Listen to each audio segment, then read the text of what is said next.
La colonie des EFO ne s'est pas construite en un jour. Il a fallu environ 20 ans à la France pour mettre ensemble des peuples polynésiens qui jusqu'alors menaient une existence autonome. Mais pourquoi la France s'est-elle intéressée aux îles de la Polynésie orientale? Nous sommes en fait dans la logique de l'expansion de l'Europe dans le monde. Cette expansion a été missionnaire, puis commerciale, avant de devenir militaire à partir de 1870. Les grandes puissances européennes se lancent alors dans la construction de vastes empires coloniaux en Afrique, en Asie et bien sûr dans le Pacifique. L'Océanie est progressivement partagée entre l'Angleterre qui s'intéresse à la Mélanésie et à la Polynésie centrale, l'Allemagne qui elle s'installe plutôt en Micronésie, et la France qui possède déjà la Nouvelle-Calédonie depuis 1853 et qui souhaite s'installer en Polynésie orientale, d'autant qu'elle possède là déjà les îles Marquises et elle assure un protectorat sur les îles Gambier et sur Tahiti. Comment la France va-t-elle s'approprier ces territoires, puis les administrer dans les premiers temps de la colonisation? La première étape de cette appropriation est la reconquête sanglante des Marquises, déjà annexées en 1840, puis délaissées. Nous sommes en 1880. Une fois les Marquises soumises, la France négocie l'annexion du royaume Pomaré qui s'étend sur Tahiti, Moorea, une partie des Tuamotu, Tupuai et Raivavae. L'histoire officielle nous dit que le roi Pomaré V a cédé ses États à la France le 29 juin 1880. Et il est vrai qu'un traité en ce sens a été signé par le roi et quelques chefs pro-français. Mais cette signature s'est faite sans le consentement de l'entourage du roi et contre l'avis de beaucoup de chefs de Tahiti opposés à cette annexion et qui ont été écartés de la négociation. Le royaume Pomaré annexé, la France s'est ensuite livrée à la très difficile conquête des îles sous le vent, mais elle se heurte aux populations de ces îles évangélisées par des missionnaires protestants anglais. Parmi les opposants, le chef Te Raupo de Reiatea se montre le plus virulent. Le gouverneur Gallet décide de passer à l'offensive en 1897. Les îles de la Société et les Marquises annexées, la France entreprend alors d'intégrer d'autres îles et archipels à la colonie des EFO. Les Gambier en 1882, Rapa en 1887, Reiatea en 1898, Rurutu en 1900 et Rimatara en 1901. Les EFO sont donc devenus une colonie de l'empire colonial français, qui est le deuxième empire colonial du monde, derrière celui de l'Angleterre. Cet empire est immense et s'est surtout développé en Afrique. Dans cet empire, les EFO sont très peu de choses en fait. Ils comptent 30 000 habitants sur 2500 km². L'empire colonial français, c'est 60 millions d'habitants sur 12 millions de km².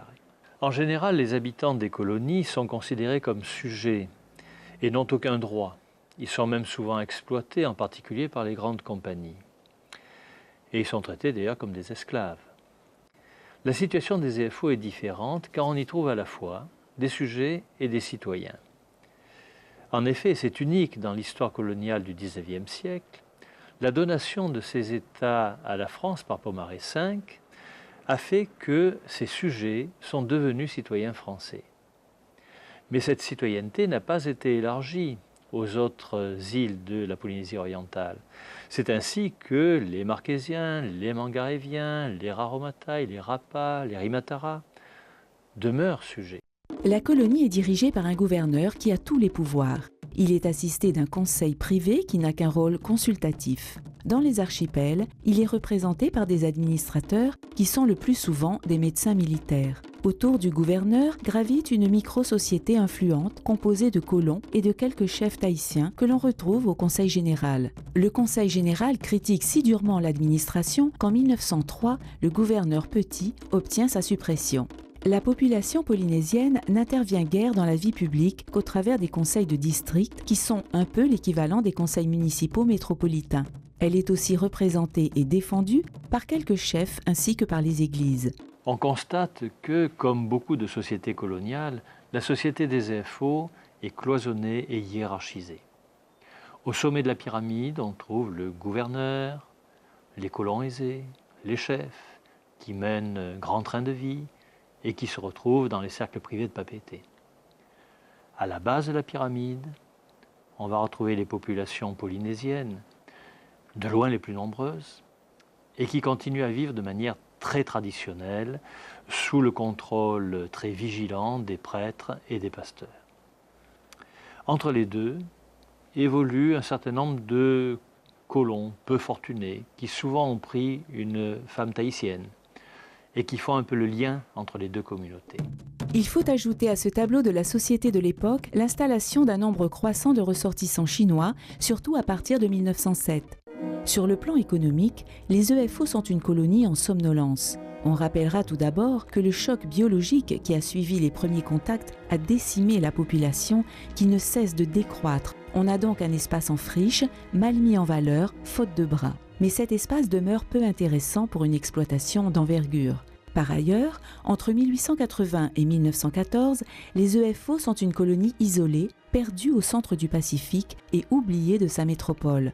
Jusqu'en 1914, l'essentiel des relations commerciales se fait vers San Francisco ou Auckland. Il n'existe aucune ligne maritime régulière avec la métropole avant 1923.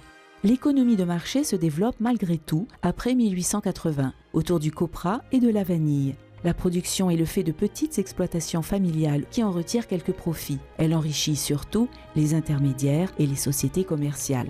En dehors des produits agricoles, l'exploitation de la nacre et des phosphates fait entrer la colonie dans l'économie de traite que l'on peut apparenter au pillage des ressources. La nacre est utilisée en boutonnerie et représente un marché considérable à l'échelle de la planète. Elle donne lieu à des campagnes de plonge très réglementées qui se pratiquent d'atoll en atoll. L'exploitation des phosphates par la Compagnie française des phosphates d'Océanie, quant à elle, commence vraiment en 1911 et se développera après-guerre. Les EFO, vers 1900, apparaissent comme une colonie du bout du monde, délaissée par la métropole, finalement peu exploitée, bénéficiant d'un statut particulier, mais bien incluse dans le système colonial.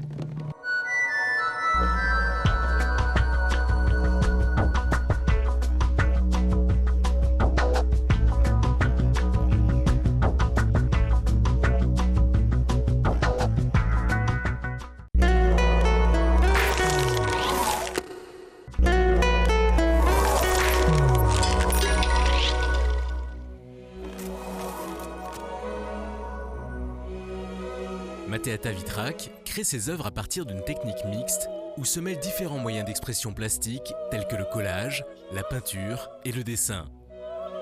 Fascinée par le monde des images, l'artiste glane tout ce qu'elle trouve ici et là, que ce soit des matériaux récupérés ou achetés dans le commerce, mais aussi des images existantes telles que des photographies, des reproductions d'œuvres, des images de magazines ou autres papiers imprimés de textures variées. Moi, je trouve ça très séduisant de découper, froisser, détruire, reconstruire l'image qui appartient à un autre artiste. Mais c'est un peu l'histoire de la peinture et de la représentation, c'est s'inspirer des autres tout le temps.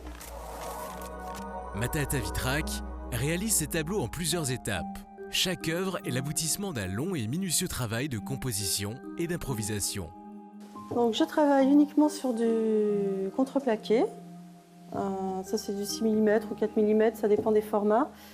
Parce que comme il y a des manipulations, donc beaucoup de couches de papier, du ponçage, ce support s'y prête plus qu'un support en toile. Le problème de la toile, c'est que c'est beaucoup plus fragile.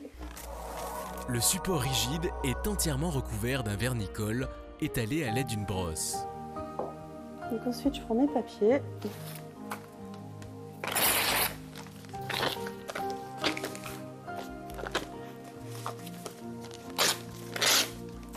Donc je les froisse pour obtenir des veines.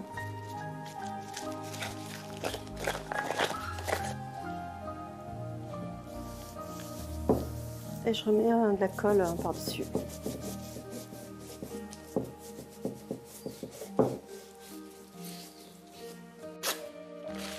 Les papiers sélectionnés sont fragmentés, puis froissés avant d'être marouflés sur le support.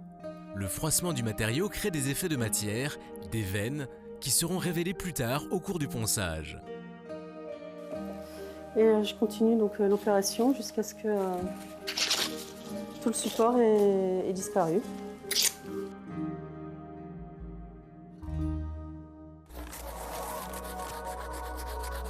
Le ponçage est une étape délicate mais essentielle. Effectué à l'aide d'un papier de verre fin, il permet de supprimer les épaisseurs dues à la superposition des fragments de papier. Ici, on a tous les reliefs créés par les collages. Et en fait, c'est ça que j'appelle les veines qui apparaissent une fois que que la matière est retirée. Alors ça aussi, ça peut durer très longtemps. Cette étape dure plusieurs heures, voire des jours, avant d'obtenir une surface entièrement lisse, au risque de créer ce que l'artiste appelle des accidents. C'est ce que je disais tout à l'heure, ça crée des accidents. Donc il y a des endroits où il y a de la déconstruction, oui, mais il y a d'autres choses qui se reconstruisent derrière, en fait. Donc il y a vraiment une grande part d'aléatoire. Enfin, même pour moi, c'est la surprise à chaque fois. Enfin, je choisis les couleurs et un petit peu l'organisation, mais la plupart du temps, il y a une certaine magie, en fait. Les choses apparaissent un petit peu toutes seules et je m'adapte, je suis le tableau. Je sais pas où il veut m'emmener. Le ponçage terminé, l'artiste recouvre le tableau d'un vernis brillant pour observer les effets de transparence souhaités. Si le résultat lui convient, elle applique au support de nouveaux éléments, plus délicats. Donc soit des petites feuilles comme ça. Voire précieux. Alors, il y a la feuille d'or aussi. Mais pourquoi utiliser une feuille d'or ? Oh, j'adore tout ce qui est toute la peinture de la Renaissance, les vieilles icônes italiennes.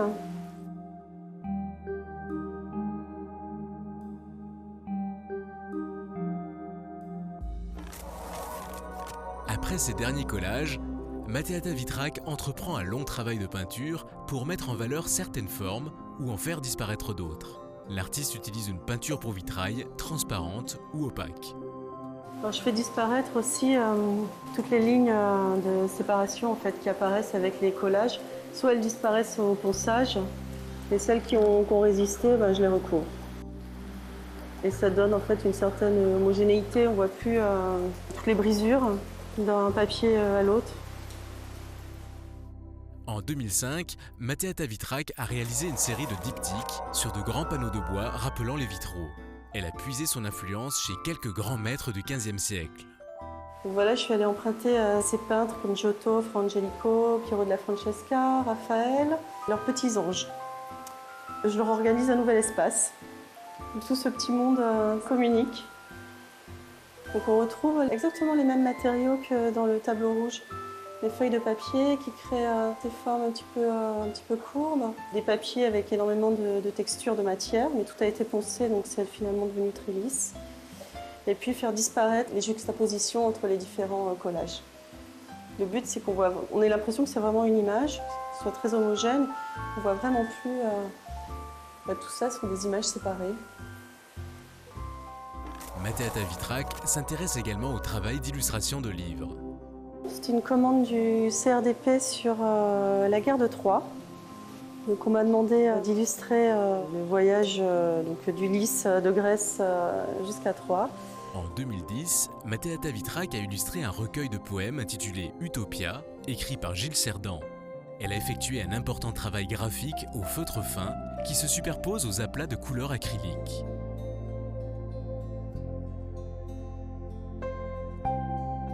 Le collage est une technique artistique intéressante qui permet de tirer parti de matériaux multiples pouvant être puisés dans la vie courante.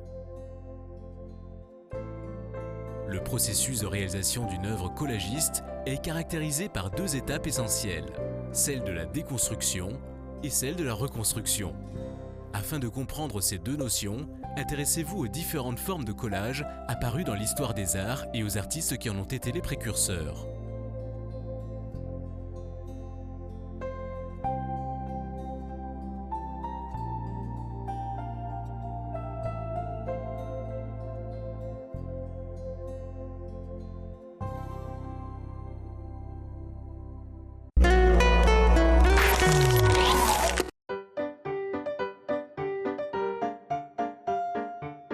En 1896, Athènes est le théâtre des premiers Jeux olympiques de l'ère moderne, plus de 15 siècles après la disparition de ceux de l'Antiquité.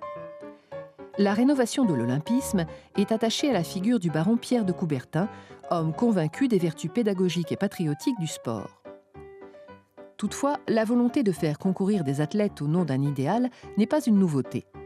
Les vertus athlétiques de l'Antiquité inspirent par exemple des professeurs de Grenoble, qui, à partir de 1832, organisent au Rondeau, tous les 4 ans, une promenade olympique en la mémoire des Jeux.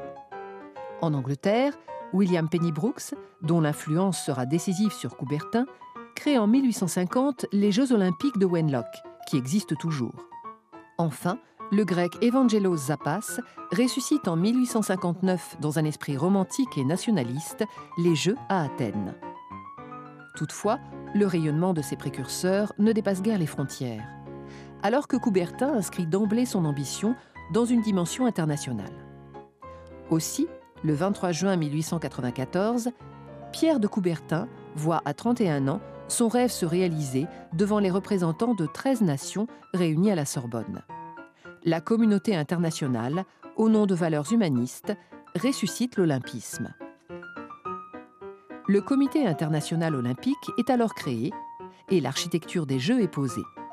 Selon une conception aristocratique du sport, il proclame l'amateurisme des Jeux et fixe leur périodicité à 4 ans, comme dans l'Antiquité, avec pour devise « plus vite, plus haut, plus fort ». Le choix symbolique de la ville d'Athènes s'impose pour la première Olympiade moderne. Le 6 avril 1896, les premiers Jeux olympiques de l'ère moderne débutent ainsi au stade panathénaïque sur les notes de l'hymne composé par Spyros Samaras sur un texte de Kostis Palamas. Pendant 9 jours, 60 000 spectateurs assistent à 41 épreuves issues de 9 sports. Athlétisme, cyclisme, escrime, gymnastique, haltérophilie, lutte, natation, tennis, tir. 241 sportifs issus de 14 nations s'affrontent. Plus de la moitié des compétiteurs sont grecs. La plupart viennent d'Europe. Les seuls pays hors du vieux continent ayant envoyé une délégation étant les États-Unis, le Chili et l'Australie. Tous les participants sont des hommes. L'idée d'une participation féminine étant, selon le père des Jeux, inintéressante, impratique, inesthétique, incorrecte. Elles feront cependant leur entrée dans l'olympisme en marge des Jeux olympiques de Paris en 1900. Ces premiers Jeux sont une réussite, à une époque où le sport est pour beaucoup une fantaisie. Aussi, le succès rencontré à Athènes permet-il d'asseoir la légitimité des Jeux, qui, dès le début du XXe siècle, s'imposent comme un événement international incontournable.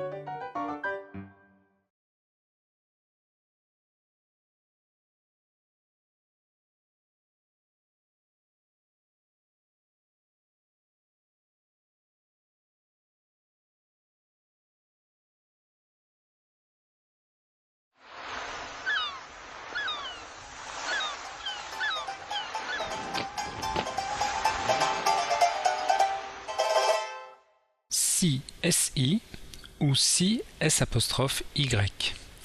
Ces deux homophones grammaticaux n'ont rien à voir et pourtant on les confond souvent lorsqu'on les écrit et cela engendre des fautes d'orthographe. C'est le premier, SI, qui tente à prendre injustement la place de l'autre lorsqu'il se présente.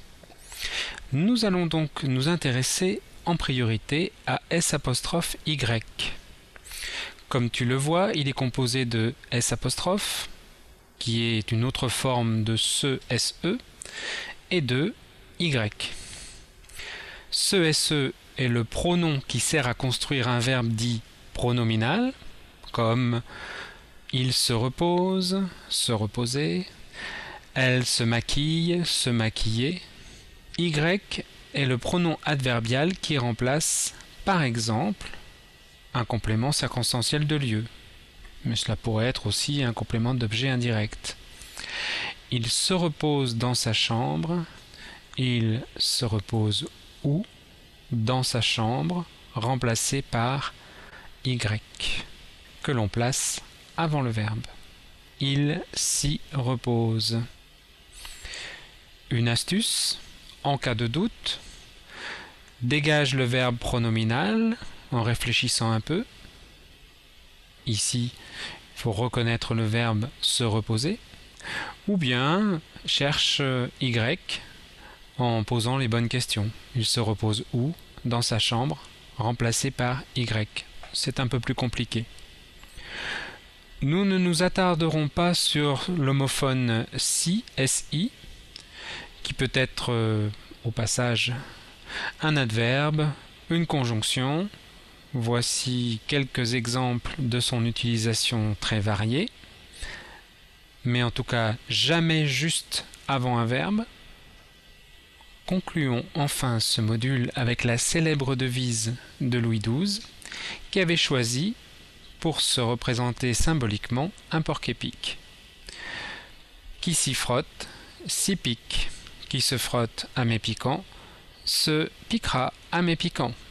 Une manière d'avertir ses ennemis qu'il risquait d'avoir fort à faire s'ils cherchaient à l'attaquer.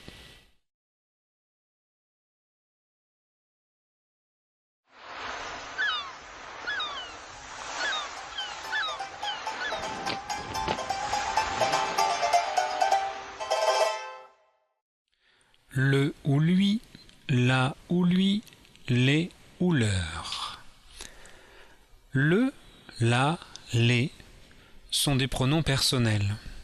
Comme tous les pronoms, ils servent à remplacer quelque chose. En général, un nom ou un groupe nominal. Dans une construction directe, c'est-à-dire répondant à une question directe, à partir du verbe.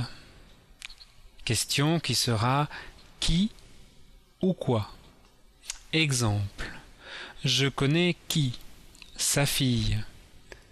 Je la connais. J'aime qui? Les parents de Marie. Je les aime. Lui et leur sont également des pronoms, mais ils remplacent des noms dans une construction indirecte. On posera une question indirecte à partir du verbe. À qui? Marc parle à qui? À Marie. Marc lui parle. Marc parle à qui? À Pierre et à Marie. Marc leur parle. Tous les pronoms dont nous avons parlé ci-dessus se placent avant le verbe et la préposition à devient inutile, sauf dans quelques cas comme « je pense à elle ». Effectivement, on ne dit pas « je lui pense ». Quelques remarques. On ne dit pas « je le parle », mais « je lui parle ». On ne dit pas « tu lui regardes », mais « tu le regardes ». Pour finir, il faut savoir que l'on peut combiner deux pronoms. Exemple, Gilles a prêté ses livres à Charlotte. Gilles les lui a prêtés. Autre exemple, la direction a accordé l'autorisation de filmer aux journalistes. La direction la leur a accordé. Tu remarques à chaque fois que le pronom complément d'objet direct, donc le, la, les, se place avant le pronom COI, lui, leur, avec qui il partage la phrase. Maintenant, entraînons-nous.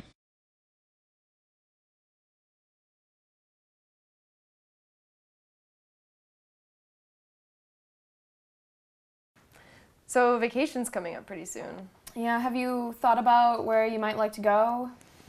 I want to go somewhere warm, for sure. So I was thinking maybe going Florida. Oh, I love Florida. I've Yeah. been there so many times, but every time I do, it's excellent. You should definitely go to Florida. Yeah? So when's the last time you went? Tell me about it. The last time I went was I think it was last February.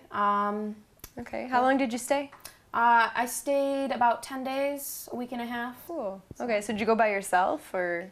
No, I actually went with my parents. Well, they paid for the vacation. Right. So, It's okay, that's great. Yeah. So how did you guys get there? Actually, we flew. Okay. It takes about 3 hours to fly from Detroit, where I'm from. I'm from Detroit, Michigan. Oh, And so it takes about 3 hours to fly from Detroit to Fort Lauderdale, which is the nearest airport to Naples, where I went. So then where did you guys stay once you got there? My grandparents have a condo Nice. just outside of the city of Naples, so we just stayed there, and That's good. What was the condo like? Is it big? It's not too big. It's like the size of an average apartment. There's 2 bedrooms, a kitchen, 2 bathrooms, a living room. Oh, but the great part about the condo is that there's this really nice back porch on the end of it that overlooks a river. And that's so, cool. Yeah. Are there alligators in the river? There actually are alligators in the river.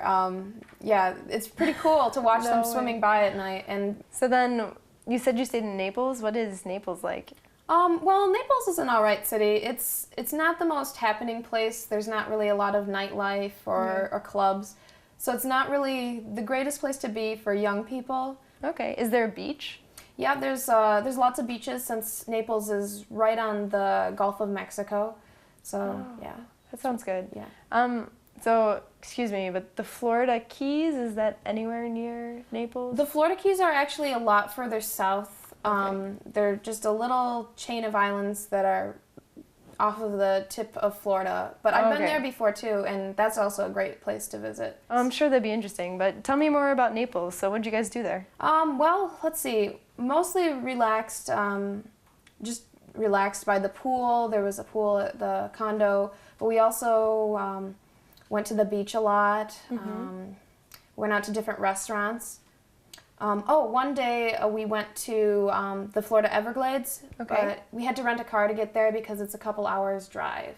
Okay, well, what are the Everglades? Well, the Everglades is a national park, and it's just a big kind of swamp area in Florida, and there's a lot of different animals and things like alligators, snakes, birds. So you can see a lot of different wildlife there. Do you have any pictures? Oh, yeah. Let me see. Somewhere? Where did I put them? Oh, here we go. I don't have any pictures of the Everglades, but I have pictures from Naples. So this is outside of the condo. There's lots of palm trees. Oh, yeah. That's so pretty. And then I took this on the beach when we were watching a sunset. Oh, this is great too. Yeah. So it's just kind of a nice island paradise. So then what was the weather like? Was it hot all the time? It wasn't too hot since I went in winter, but it was still really warm. It was about 70 degrees. So what kind of restaurants are there? Like, is there something special to eat in Florida? There's lots of really good food. There's a lot of seafood since it's right on the coast. Obviously. But you can also get a lot of good Cuban food there if you like Cuban food. Did you get to meet any people while you were there, like since you were traveling? Not really, because I was with my family mostly, so I was spending a lot of quality time with them. But the people were all really friendly and nice. That's good. Yeah. And how about shopping? Did you get any like souvenirs? Did you go out to any stores? Yeah, well, I bought a new bathing suit because I really needed one because I was at the beach so much. Yeah. But I also bought some saltwater taffy, which is this kind of soft, chewy candy. Well, I'll try that too while I'm down there. Yeah. And did you get to send any postcards? You know, I sent a couple back to Michigan. I sent one to my brother and another one to one of my friends. Okay, so 2 questions. Yeah. First, if you had to choose the favorite thing from this vacation so that I could go do it, what would you say was your favorite? Well, what I really, really enjoyed doing was one day we rented a boat. So if you have the money to rent a boat, you should give it a try. We got to see a lot of dolphins and even some manatees. Cool. But if you don't have a lot of money, you could always do the same thing at the beach. Well, I'll see how much money I have left after shopping. Yeah. Okay, and then second question. If you could go back, what would you do that you hadn't done the last time? Well, I think I would have probably made a trip to Disneyland or Disney World. I've never been to Disney World or Disneyland. Well, if you go to Florida, maybe you can go. Yeah, that's a good idea, especially if it isn't far. Yeah. Okay, so you would say you had a good time in Florida? Oh yeah, it's very relaxing. Okay. So. Are you planning on going back anytime soon? I'm not sure. You know, I'd love to go back. Yeah. Well, hey, you should go with me because after you describe Naples, I think I definitely want to go to Florida. Well, I might take you up on that offer since I don't have plans yet for the next vacation. Cool, sounds good. All right.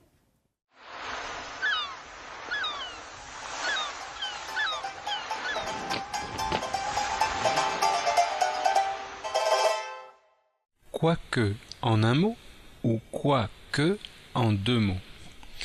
Ils se prononcent de la même façon et ils sont pourtant très différents. Quoique en un mot est une conjonction de subordination. Elle est en fait l'équivalente de bien que. Autre conjonction de subordination. Exemple, quoique Daniel soit sérieux dans ce qu'il fait, il est souvent en échec. Je peux dire, bien que Daniel soit sérieux dans ce qu'il fait, il est souvent en échec. Quoique en deux mots est composé d'un pronom indéfini, quoi, inanimé et indéterminé, et du pronom relatif que. Voici un exemple. Quoi que je fasse, tu me méprises. Je ne peux pas dire bien que je fasse, tu me méprises. C'est incorrect. Cela signifie quelle que soit la chose que je fasse. C'est en fait très proche de qui que dans qui que tu sois ou de quel que, par exemple, quel que soit X inclus dans l'ensemble B. Un point commun tout de même entre les deux quoique, ils sont suivis du mode subjonctif. Donc, n'oublie surtout pas de mettre le verbe qui suit les deux quoique en un mot ou en deux mots à ce mode. Maintenant, entraînons-nous.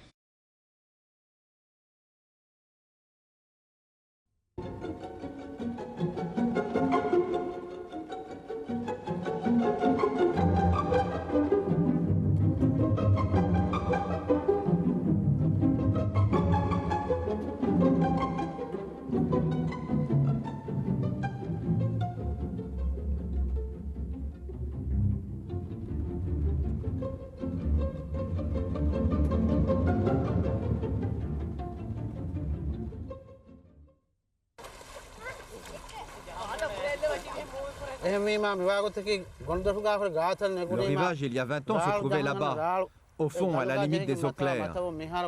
Mais chaque année, la mer grignote un peu plus notre île. Regardez aujourd'hui où nous en sommes.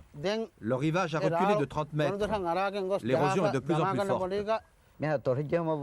Si l'érosion continue à ce rythme-là, dans quelques années, il faudra certainement envisager de quitter notre île pour partir dans la capitale.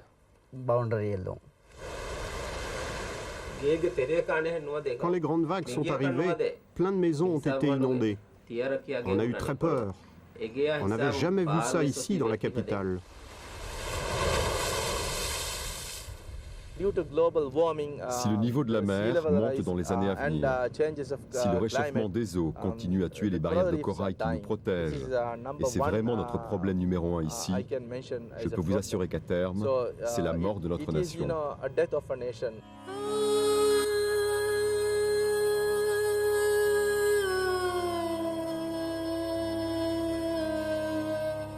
Comme des confettis déposés sur l'océan, l'archipel des Maldives essaime son millier d'îles sur plus de 800 km de long. Affleurant à peine à la surface, la limite entre la terre et l'eau est ici extrêmement mouvante. Paradis des touristes et des plongeurs, ces petites îles à l'équilibre fragile dépendent d'un organisme vivant, le corail.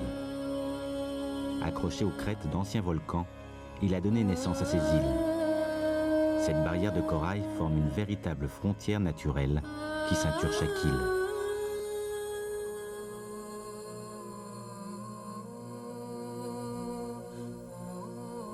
Reinhard Kickinger est biologiste marin.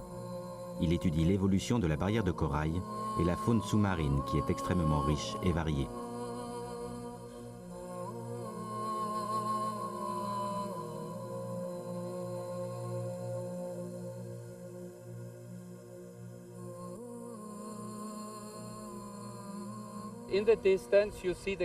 Là-bas, au fond, vous apercevez la barrière de corail qui affleure à la surface de l'eau.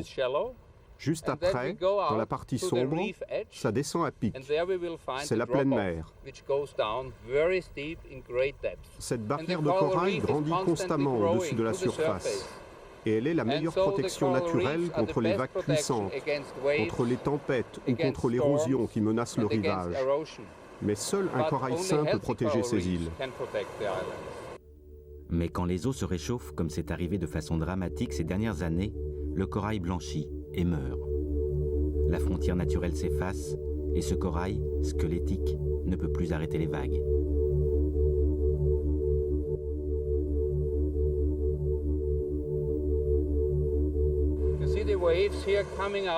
Comme on peut le voir ici, à chaque fois que les vagues s'écrasent sur le rivage, elles emportent une certaine quantité de sable. Aussi, la frontière entre la mer et la terre devient de plus en plus mouvante, de plus en plus incertaine. Comme elle change sans cesse, c'est un réel problème pour les hommes.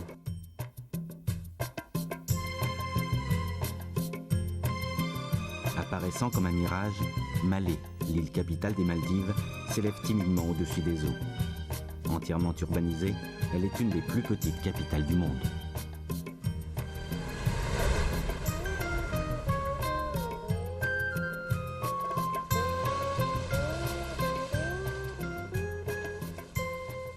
Maldives is a very low-lying country. You can see very nicely. Il faut comprendre que l'archipel des Maldives est un pays très plat. Vous pouvez constater ici même la hauteur de l'île. Le niveau moyen de la Terre est d'à peine 1 mètre au-dessus du niveau de la mer. Alors, si le réchauffement climatique ou la montée des eaux s'aggrave, notre pays sera très vite menacé.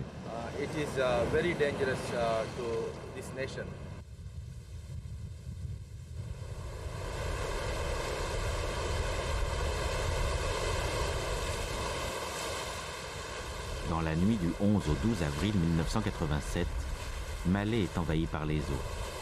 Cet événement a marqué tous les habitants de la capitale.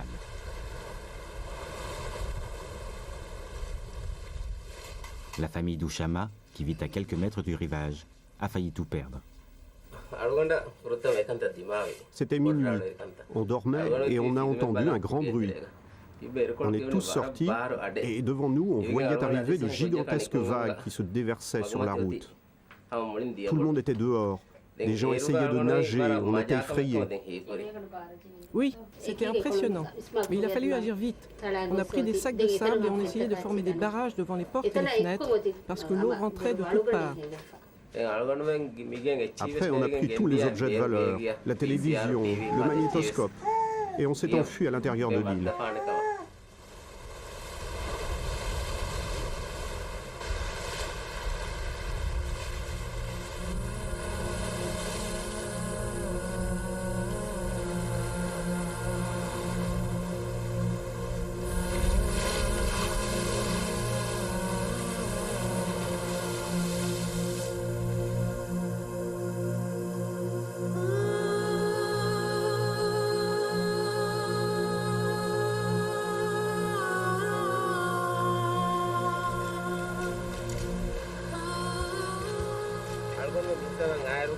Le lendemain matin, on a découvert l'ampleur du désastre. Toute cette zone-là était recouverte par la mer. Il n'y avait plus de route. Plusieurs maisons avaient été détruites par les grandes vagues.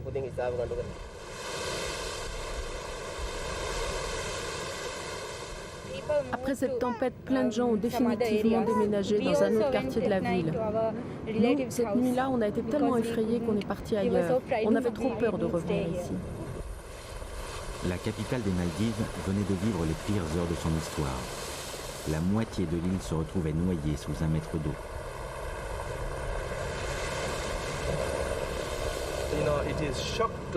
Ça a été un choc pour la nation, car cette tempête n'a pas seulement touché Malé, mais tout le pays a été affecté. Voilà pourquoi nous nous sommes lancés dans la construction d'un mur autour de Malé. Privé de sa frontière naturelle, la barrière de corail qui assurait sa protection, Malé devenait de plus en plus vulnérable aux assauts du vent et des eaux. Victime ces dernières années de plusieurs tempêtes inhabituelles, l'île capitale décidait alors d'ériger sa propre frontière de béton, que tout le monde appelle ici le Grand Mur.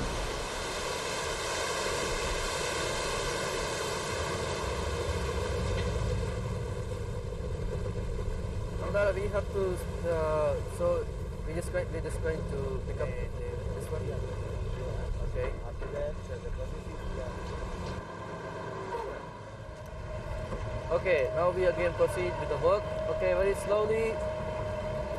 Okay, okay.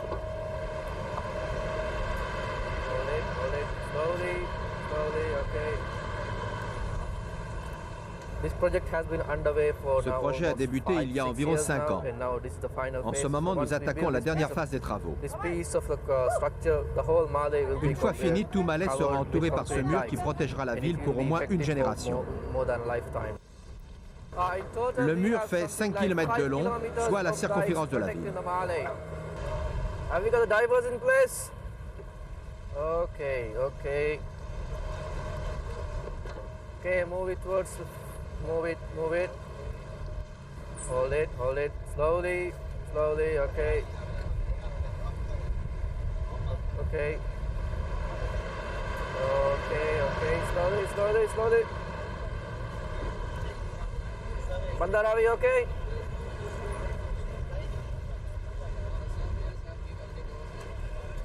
Fine.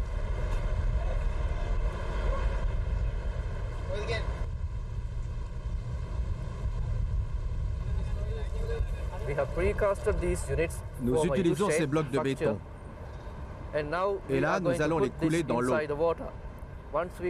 Une fois stabilisés, ils seront comblés avec un mélange de sable et de pierre.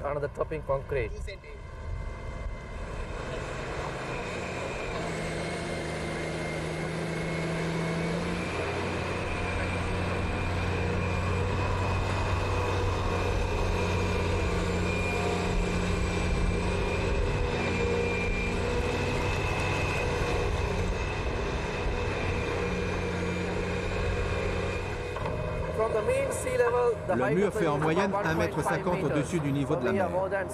Donc c'est plus que sûr. En ce moment, c'est vraiment les plus grandes marées que nous pouvons avoir dans le pays. Donc c'est assez haut pour nous protéger des vagues les plus puissantes. Maintenant, nous sommes à 100% certains de l'efficacité du mur face à tout ce qui pourrait arriver dans le futur.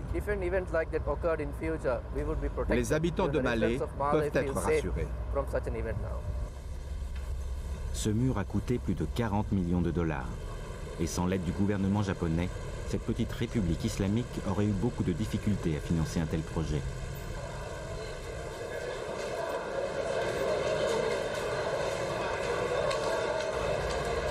Jusque dans les années 70, les Maldives étaient classées parmi les 50 nations les plus pauvres de la planète. Grâce au développement du tourisme et aux exportations de pêche, le pays a aujourd'hui un taux de croissance parmi les plus forts du monde. Et l'espérance de vie a presque rattrapé celle des pays riches. Mais la géographie de ce petit pays reste un handicap pour son développement. Nous sommes ici à Malé, la capitale des Maldives. Sur la carte, elle est située au centre. Et tout autour, vous avez les différents atolls du pays. On compte environ 1200 îles dans notre pays. Parmi ces 1200 îles, seulement 200 sont habitées. Le gouvernement fait de son mieux pour construire un mur de protection autour de Malé. Mais vous savez, ces travaux coûtent une fortune. Et ce n'est pas vraiment possible d'offrir ce genre de protection pour toutes les îles des Maldives.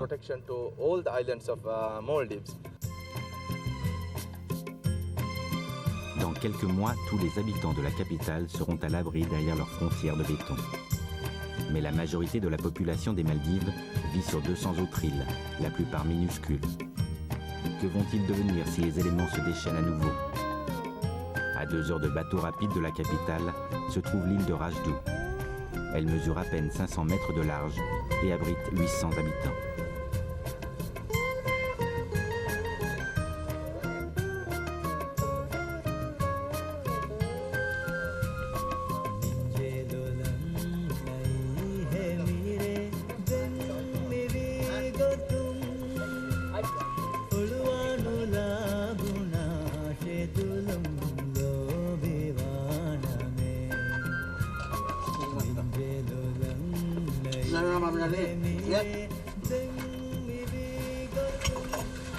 Mohamed Ibrahim est pêcheur.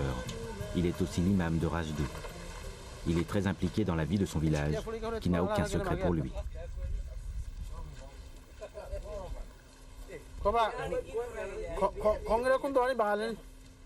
Il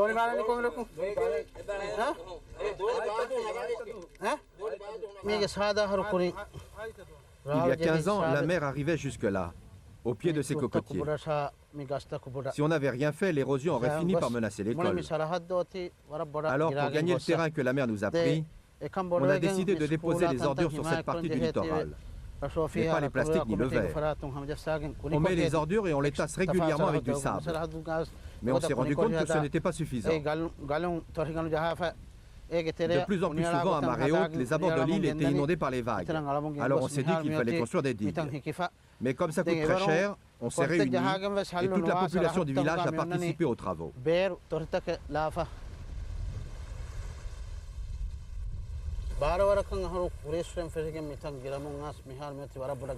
De ce côté de l'île, on n'a pas encore les moyens d'installer ces barrières. Et vous pouvez voir que l'érosion est toujours aussi forte. Le sol est juste maintenu par les racines des arbres.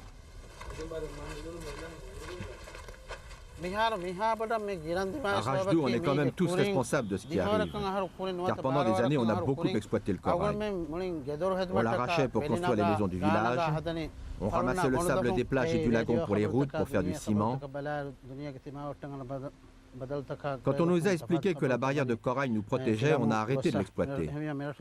J'espère que pour le futur de notre île, ça va aller maintenant. Car depuis ces dernières années, on a une vue bien meilleure ici.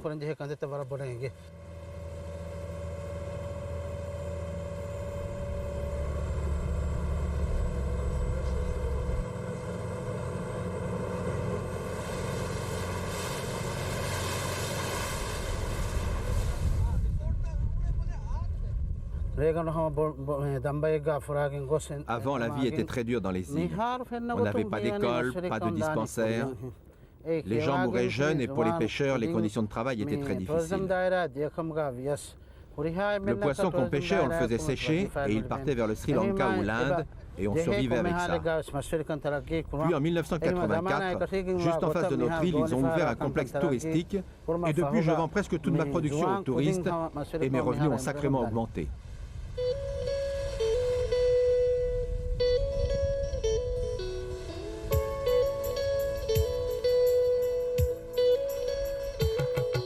Conscients de la beauté de leur environnement et de la richesse de leurs fonds sous-marins, les Maldives ont tout misé depuis la fin des années 70 sur le tourisme de luxe.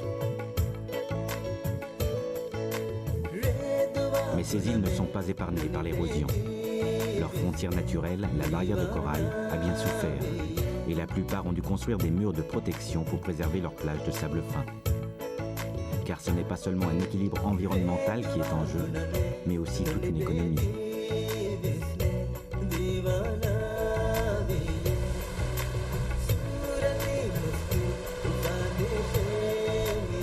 Farid, qui vit à Rajdou, a trouvé il y a quelques mois un emploi de serveur dans cette île touristique. Cette île touristique, c'est vraiment très bien pour les gens de Rajdou. Ça permet de donner du boulot aux jeunes. En plus, c'est juste à côté de mon île.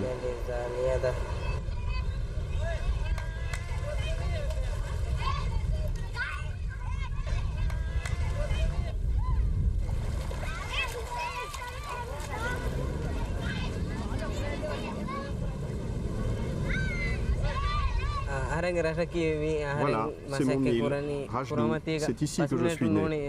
Je rentre 2 fois par mois pour visiter ma famille et mes amis.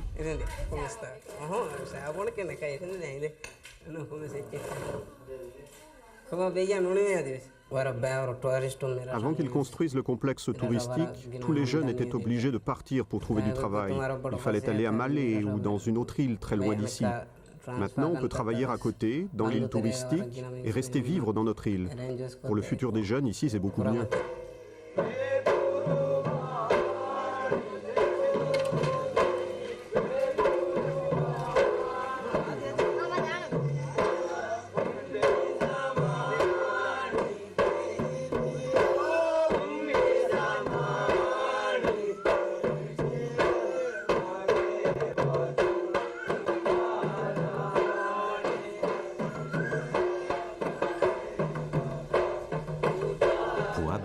Le chef de l'île de Rajdou, l'avenir est plus incertain.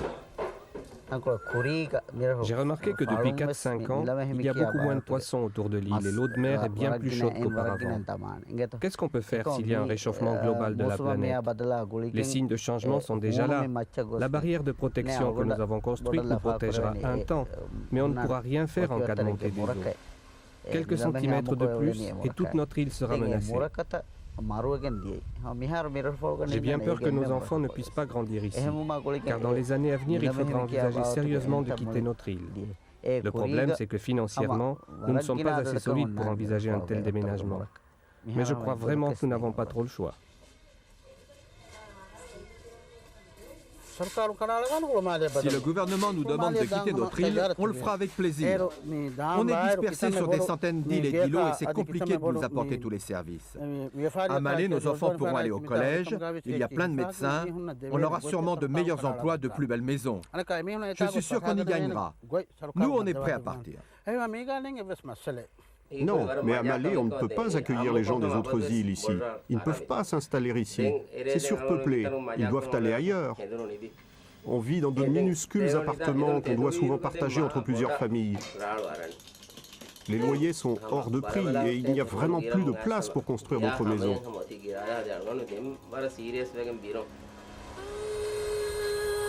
À l'étroit derrière sa frontière de béton, la capitale des Maldives manque terriblement d'espace. Avec 80 000 habitants sur 2 km², la densité de Malé est une des plus fortes du monde. Alors, les autorités maldiviennes se sont lancées dans un projet titanesque. La création d'une île artificielle de 6 km de long sur 2 de large, capable d'accueillir 150 000 personnes, soit la moitié de la population du pays.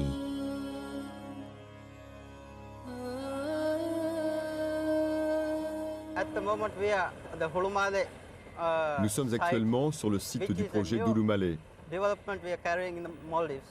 Ici, quand nous avons commencé les travaux, il n'y avait que de l'eau.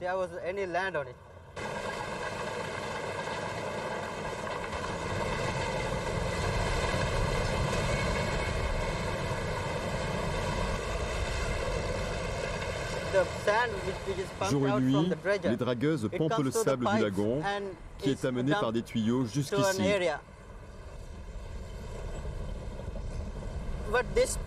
À cet endroit, on évacue l'eau et on garde le sable.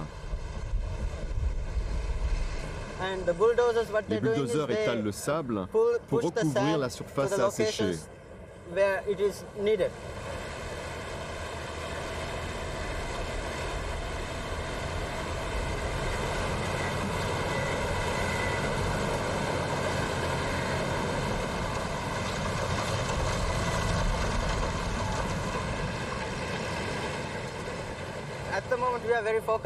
En ce moment, nous sommes en train d'achever la phase 1 du projet.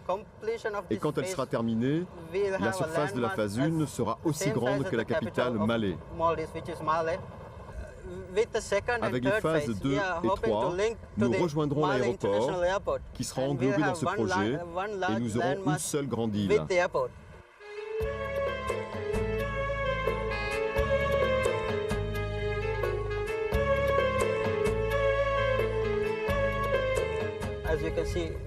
Comme vous pouvez le voir, le niveau des terres ici est de 2 mètres au-dessus de l'eau. Quand nous avons commencé les travaux, la hauteur de l'île était de 1,30 m. Mais avec tous les problèmes que nous avons rencontrés dans le passé, nous avons pensé que c'était trop bas. C'est pour ça que nous avons surélevé l'île jusqu'à 2 mètres de haut.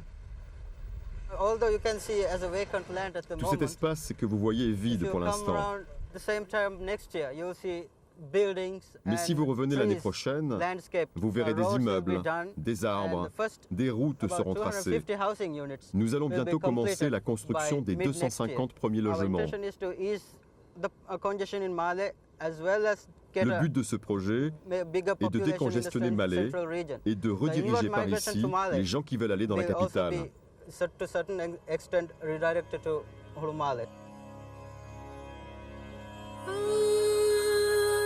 Une fois le lagon entièrement asséché, Ulu-Malé deviendra la plus grande île de tout l'archipel. Le rivage de cette île artificielle arrivera à la limite de la barrière de corail, sur laquelle des digues de protection seront construites. Là aussi, la frontière naturelle laissera place à une frontière de béton.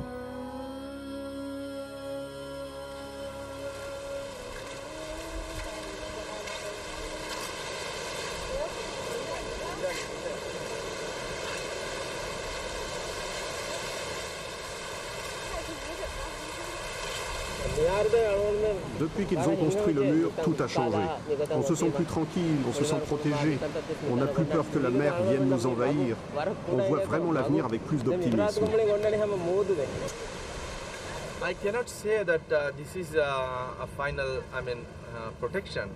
Je ne suis pas certain que ce mur soit la protection ultime. J'en serais heureux, mais tout demeure incertain.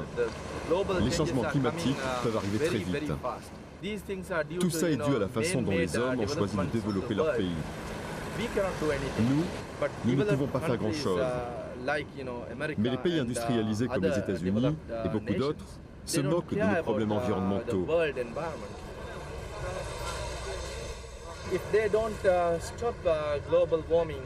S'ils n'arrêtent pas d'émettre des gaz à effet de serre, responsables du réchauffement de la planète, puis d'une montée des eaux, ces pays riches seront responsables un jour d'avoir rayé un pays de la carte, et ça c'est triste et très grave.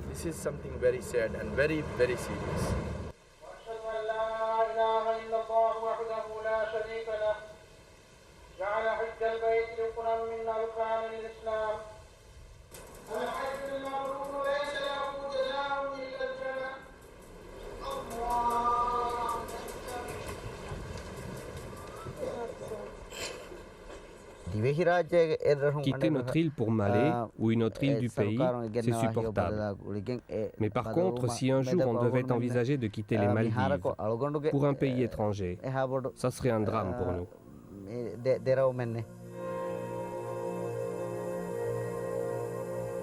À mesure que la montée des eaux menace l'archipel, les hommes construisent des frontières artificielles pour s'en protéger. De quoi patienter le temps d'une génération, à l'abri du béton. Mais au-delà, comme de nombreuses régions du monde où la terre et la mer se confondent, l'existence des Maldives reste suspendue à l'évolution d'un milieu naturel fragile et à la volonté des hommes de le préserver.